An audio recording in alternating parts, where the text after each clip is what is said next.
For those of you that don't know, there's a big change coming to the FPV hobby fall of this year. It's coming up quick. We need to address this right now. Now, what inspired me to make this video is actually Bot Grinder's video. He went on a rant about this whole thing and he inspired me to talk about this as well. I don't have nearly the following he does, obviously, but I think it's important that we all get out here and we all make a video or just say something about this topic. This will have the ability to make or break the hobby in the coming years, in my opinion. So we need to do everything we can to make sure that it does not ruin the thing that we love. So first of all, what is remote ID? What exactly does that mean?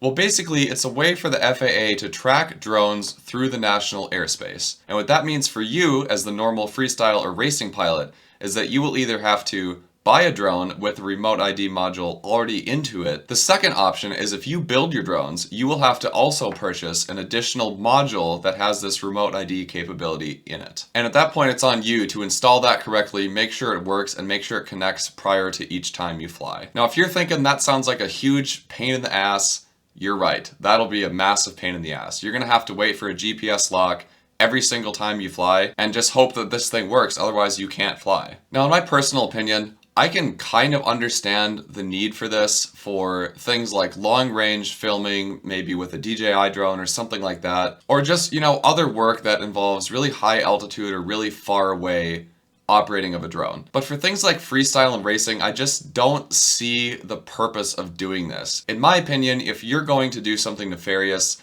you're going to do that thing no matter what. Right? It's the same thing with all laws that we have. It's illegal to murder, but does that mean people don't murder? No, people get murdered all the time, unfortunately. If you really want to do something bad, you're going to find a way to do it, no matter what any government or any law tells you. You're just going to find a way. I think that's just how the world works. Now, this remote ID thing falls under two categories. There's recreational flight and there's commercial flight. So recreational flight is anything you're doing just for fun or not for money. Commercial flight, on the other hand, is everything you do under the Part 107 regulations.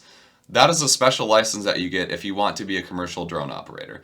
Many of us that do YouTube or drone photography or anything like that, we all have a Part 107 because we make money off of the services that we provide. Now, on the recreational side, if your drone weighs less than 250 grams, you do not have to comply with this remote ID rule. And that's an awesome thing. That's why you've been seeing a lot more drones come out with a heavy focus on being super lightweight and under that 250 gram limit. But for all of us that are over 250 grams on the recreational side, so pretty much all the 5-inch freestyle pilots, 7 inches and above, all the fixed wing stuff if you're flying FPV, all of those will have to comply with remote ID. And on the commercial side, anything you do has to comply with this rule.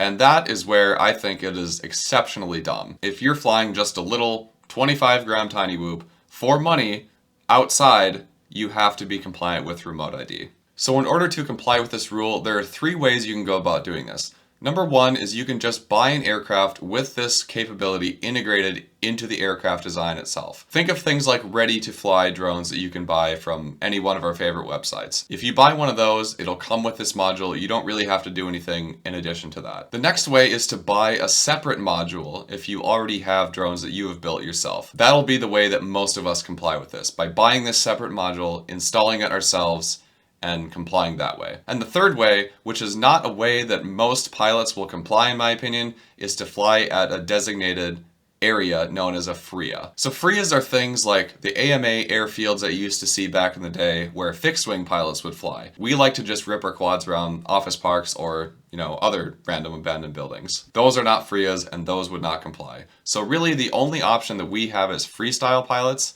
is to get this module and install it. So as far as this remote ID thing, I see all of us falling into one of 2 camps. First of all, there's going to be the people that comply like the law tells us to do. And I think that's fine. I mean, legally, that is exactly what you should do. That's probably what I'm going to do personally, just because I do make videos and I am on YouTube here. It's a lot higher risk for me to not comply and keep posting videos because I might get flagged for that. The other camp of people I think there will be, and if I'm being honest, I think this will be the vast majority of our community, will be the people that just straight up don't comply. They're not going to buy any ready-to-fly drones with this module in it. They're not going to buy an additional module. They're just going to keep doing what they've done for years. And that might sound really tempting, and it totally is. And I would just say to those people, if you're going to do that, I fully support you doing that. I think a lot of people do. Just please be safe about it. Don't go flying purposely in sketchy or unsafe ways just to prove a point and put it on YouTube. And one reason for that is it's just dumb. Like, you're gonna attract unwanted attention to yourself and you might get flagged or fined or worse by the FAA. And I think the thing that both parties can do here, the ones that will comply and the ones that won't comply, keep making videos about this topic and keep writing letters to your senators or representatives or whatever you might have. The more voices that are talking about this and are passionate about this and are just a constant mosquito in the government's ear about this, that is what gets stuff done in this country. As we all know, the people who scream the loudest and the longest are always the ones that get heard. So let's do that. But let's not be disrespectful about it. Let's be safe, let's be respectful, let's be mature about it. Just keep reminding to these people and pointing it out that for freestyle and racing in particular, there's not really a need for this. I really don't think there's any value in this rule going to effect at all. I don't think it's going to stop really any incidents, and it's going to have a tremendous negative impact on this hobby as a whole. So we'll see how the rest of this plays out. We do have a few more months still, but in the meantime, like I said, just please continue doing whatever you do safely and respectfully. And while you're doing that, please continue to write letters and emails and whatever else you can to your senators and representatives. It's these people that make the decisions, but it's us that gives them these ideas in their head in the first place. So if we just keep on them over and over and over and over and just be respectful about it, I do think we stand a pretty decent chance of getting some rules changed in our favor. In addition to that, please just make videos about this just like I'm doing right now. It doesn't have to be super fancy. It doesn't have to have, you know, really unique takes on anything. It's just the volume of information and stuff out there just to get eyes on it. That's the important part. That's what we're trying to do here. So keep making videos too. Well, that's going to do it for this one, you guys. I appreciate you watching. Like I said, just keep making videos and keep getting your voice heard out there. That's what's going to change all this for us. But if you like this video, drop me a like down below. Feel free to leave me a comment and please subscribe if you haven't. See you on the next one.